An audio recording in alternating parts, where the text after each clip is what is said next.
Castle, the podcast that goes behind castle doors to have real conversations with real people about solving the nation's toughest challenges. I'm one of your hosts today, Angie Fryermuth.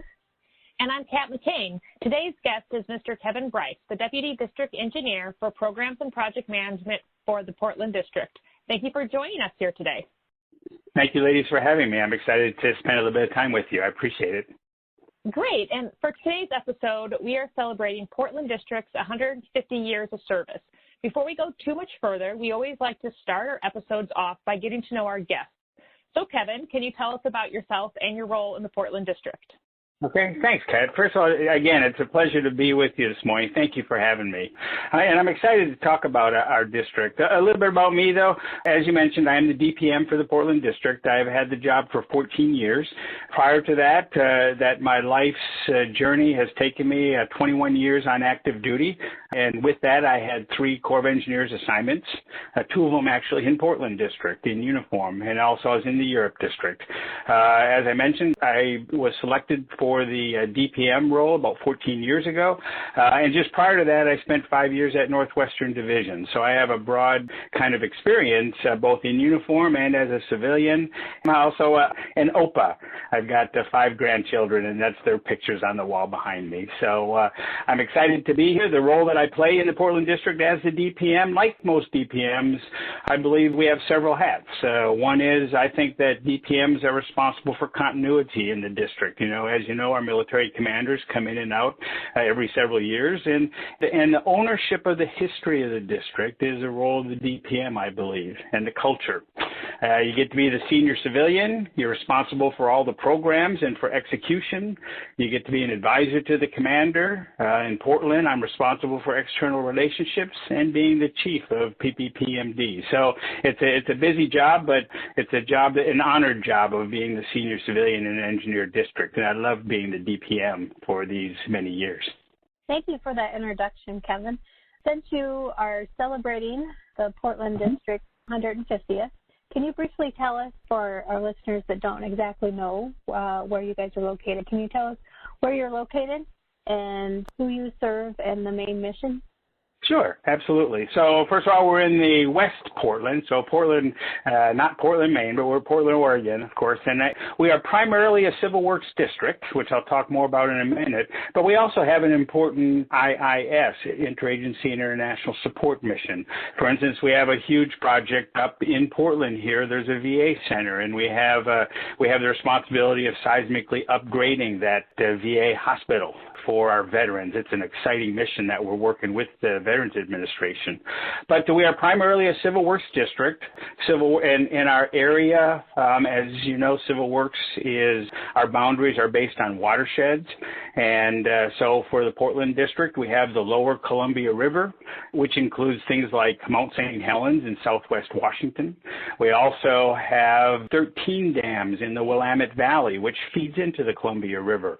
75% of Oregon's population lives in the Willamette Valley, and we have 13 projects there with the multi-purpose dams, primarily for flood risk management, but also for water supply, recreation, navigation, the traditional civil works missions. And then we also have, in southern Oregon, we have 2 projects with the same multi-purpose mission on the Rogue River. And then up and down the Oregon coast, if you've ever had the chance to visit the beautiful Oregon coast, there are coastal communities and coastal ports, and our navigation mission extends to maintaining the ports up and down the Oregon coast, to include jetties, maintenance, and of course dredging of the navigation channels. And then we support other districts with our navigation assets. We own 2 dredges. We contract out for dredging, and so we support San Francisco, Los Angeles, Seattle districts, Alaska district, and also Honolulu district. We provide dredging support. So we're a typical civil works district covering most of Oregon, and it's an exciting mission that more than keeps us busy as we serve the people of the Pacific Northwest. Wow, that sounds like Portland does have a very, very diverse portfolio and obviously some very exciting work. And we also hear that your district is celebrating your 150th anniversary. So can you tell us a little bit about the history of your district? Absolutely. So in 1871, Henry M. Robert, a major at the time, was sent up from San Francisco to establish an engineer office here in Portland.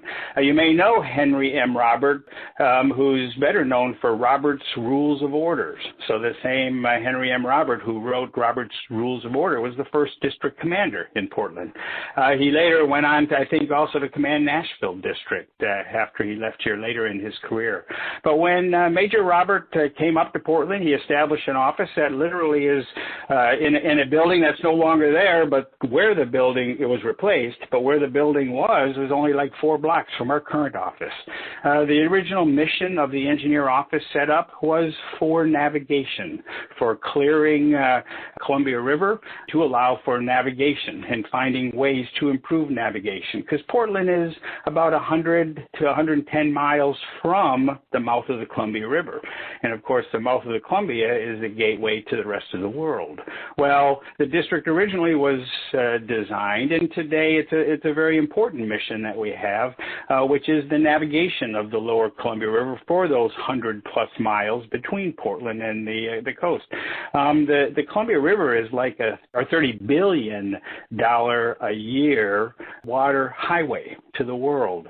For instance, I love the statistic that I understand that half of the wheat that the country of Japan buys every year comes through our system. We deliver goods and services up and down the Columbia River from as far away as the Midwest in the United States. Grain is transported via rail, gets to barge in Idaho, in eastern Washington, eastern Oregon, then comes down the Columbia River, goes through our locks and dams on the Columbia River, and then heads out to the rest of the world. And so when Major Robert was first set out, that was his first mission. And that's a mission that we have yet today. One of the beautiful things about the Corps of Engineers, and I love it, it's true for our district, and I think it's true for every district, is that we reflect the development of our country, with the goods and the bads. As our country developed and moved west, and as we developed, then the Corps was called in to be the nation's engineer, as I was just describing on the Columbia River. So therefore, over the years, we developed the Willamette. I mentioned we have 13 projects in the Willamette Valley. Well, in the 40s, there were floods in the Willamette, and so therefore our nation asked us to help reduce the amount of floods for the citizens in the Willamette Valley. One of the beautiful things, I think, so therefore our missions developed just as the nation did, and I think that's the same for the Corps, and I think that's an exciting parallel that the Corps has to our nation. One of the beautiful things about both the good and bad about us in the Civil Works mission, I believe, is that we reflect the decision-making of our nation as we've developed. So, for instance, I just described the Columbia River and opening it for navigation. Also, the same with President Roosevelt and the Great New Deal, where we developed Bonneville Dam for hydropower production. I just talked about flooding in the Willamette. And our nation made decisions that we wanted to protect flooding, for instance, and therefore we reflect that. Again, both the goods and the bads. We also have, as the nation developed, for instance, the history and the great rich culture that our Native American populations bring to the table. We're a part of that. And so today, working with our Native American partners, we have got to help and respect and live up to our obligations for our treaty responsibilities. And so we are, when you look at our nation's waters, you can hold water back so it doesn't flood. You can put water through a generator to produce hydropower. You could put it over a spillway to allow fish to swim to the ocean. But you can't do them all at one time. And one of the neat things about it, I believe, as far as our civil works, is that we are at the honored position of kind of being in the middle. And therefore, as our nation makes decisions, and as our nation made decisions, it reflects what the district is. And that's kind of where we are today. And that's why celebrating 150 years of growing with our nation is such a cool thing for us. Yeah, most definitely. Is the district doing anything special to mark this special occasion? We've had lots of things. First of all, our PAO shop is wonderful. I would tell people to go to our website and also to more importantly, sign up for our Facebook page. I've got the family relatives that have signed up for our Facebook page, and they just call giggling about some of the stuff that our folks put on there. We have a fantastic PAO shop. And what we've tried to do is through the time is because of COVID, of course, we couldn't have large celebrations. And what we've tried to do is produce snippets as we go that celebrate different aspects of the history as we go along. And that has been shared through our PAO shop, shared within the district. And so it's been a whole lot of little things to help celebrate the history and the anniversary of the district. But 150 years is quite the accomplishment, and I know that the district has been working hard all along. And so I think it's important to highlight some of those successful programs that the district has had throughout the years. So if you can take a few minutes and just kind of highlight some of those key programs. Sure. I mean, I've already mentioned about the Columbia River. I mean, the Columbia River as well as the coastal ports have evolved over the years. I mean, for instance, in 2010, we finished deepening the Columbia River by 3 feet from Portland to the mouth, from 40 to 43 feet. And so one of the cool accomplishments is, and in every year we've maintained that channel, like I mentioned, a $30 billion highway. And then that navigation system that was developed, that went up when Bonneville Dam was built, a navlock was put in. Then later on, the Dalles and John Day were built with navlocks. And we've opened up the river by putting in a dam. You allowed for not only hydropower production, recreation, other benefits, it also allowed for navigation. And that opened up that highway that I was speaking of that goes all the way up into Idaho. And so I think that's a wonderful historical contribution. Now, there were negative sides to that, as in fish passage. The Pacific Northwest is really well known for salmon and the importance of salmon to the Native American tribes and also to the Pacific Northwest. Well, we have worked for years as far as how do you provide for efficient fish passage of these dams, both downstream for juveniles and then returning adults. And the percentages are in the high 90s as far as how fish can make it past the dams going one way or the other. Now, I know there's still debate within our nation about whether that's good enough and the issues with salmon, et cetera. But again, we reflect that debate. But I'm very proud of the work that we have done as far as providing for fish passage after we provided for the hydropower and the navigation. And I think that the fish passage work that we've done is extraordinary, and we have some smart biologists and engineers that have figured out how, little fish, how we can get them past the dams and how we can collect the adults and how they can safely make it past. It's fascinating. I think that up and down the Oregon coast, again, a beautiful place, those harbors, those communities rely on us. They rely on the history. And so the projects that we've done as far as building out the jetties, as far as building the navigation structures, have created communities and an economic infrastructure that is fantastic for Oregon. I think that we've also when you look at the flood risk that we have, especially in the Willamette Valley, I've already mentioned a little bit, the billions of dollars that have been saved over the years because of the flood risk and the development of our communities, of reducing that flood risk has been phenomenal. And what I'm really proud of, as I look over the history of what our district has done, is not only in the what we have done, I'm very proud of how we do our business, especially today. One of the things that we try very hard is being transparent, not being a big federal bureaucracy, but instead being an agency that has a tough mission as we are in that middle honored role, and how we deal with our stakeholders and how we deal with the people of the Pacific Northwest is something that I'm very proud of. So those are just some of the things as we look at the traditional civil works missions that we've had. And of course, I failed to mention hydropower. We have a great relationship with Bonneville Power Administration, who actually sells.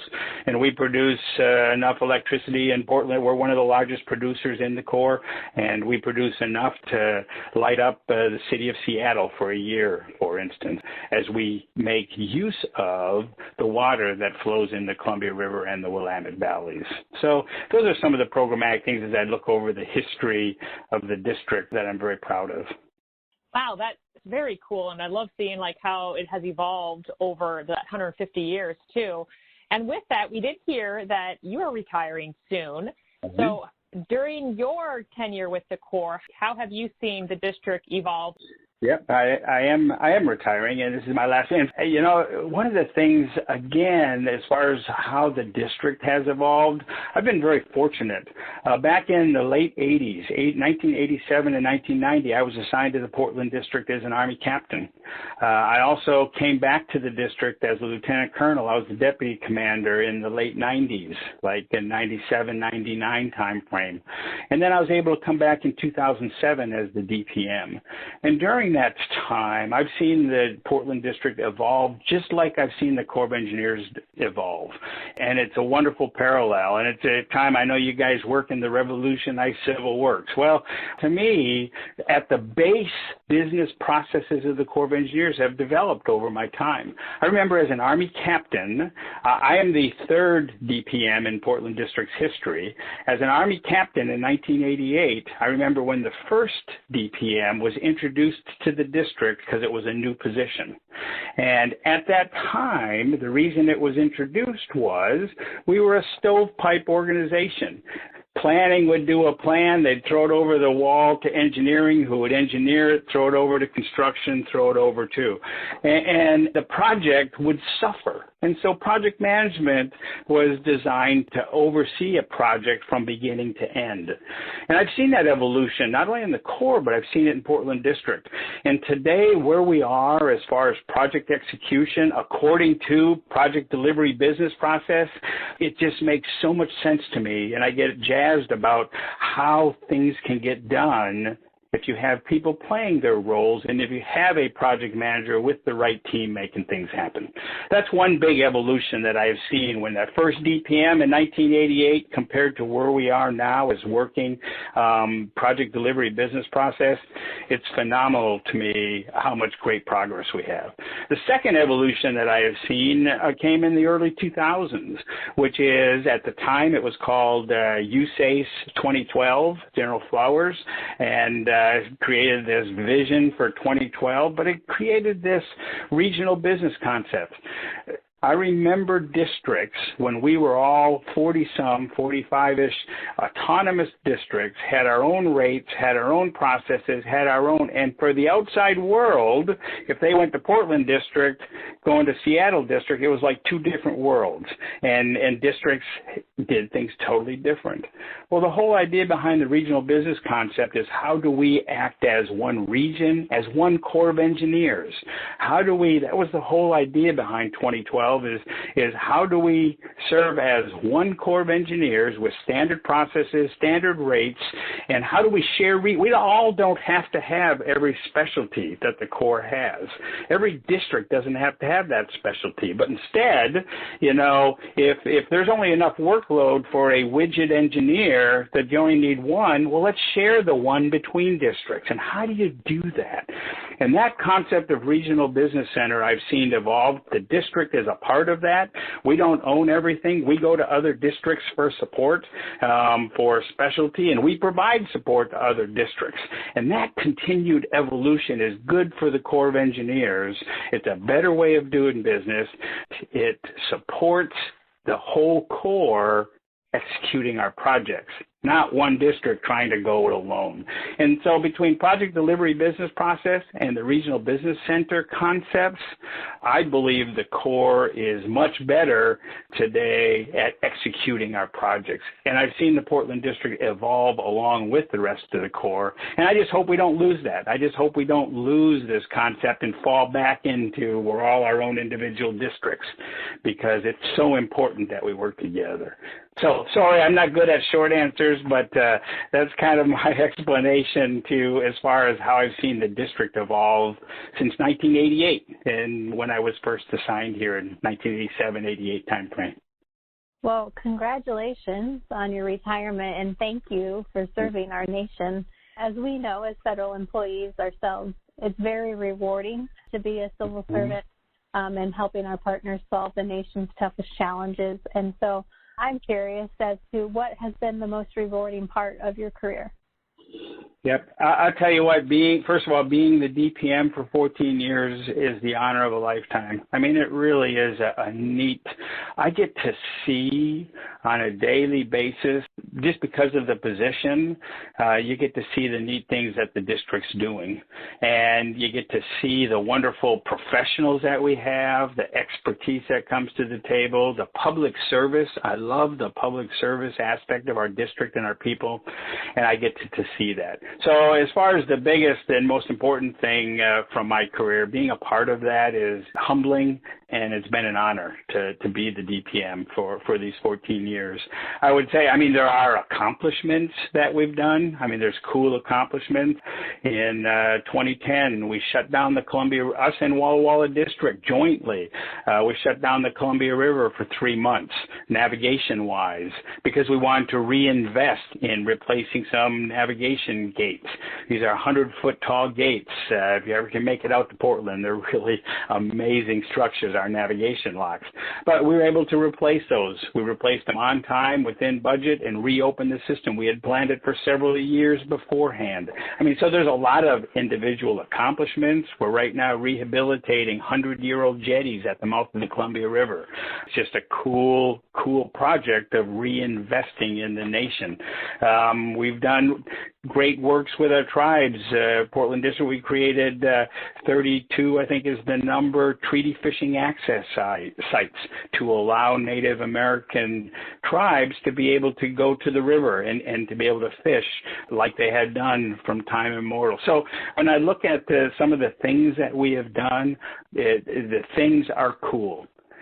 But what's more important to me is the honor of representing 1,400 employees of Portland District and how we serve the nation as public servants. So that's probably the biggest thing that as I look back on it, I'm just extremely proud and honored to have had that opportunity.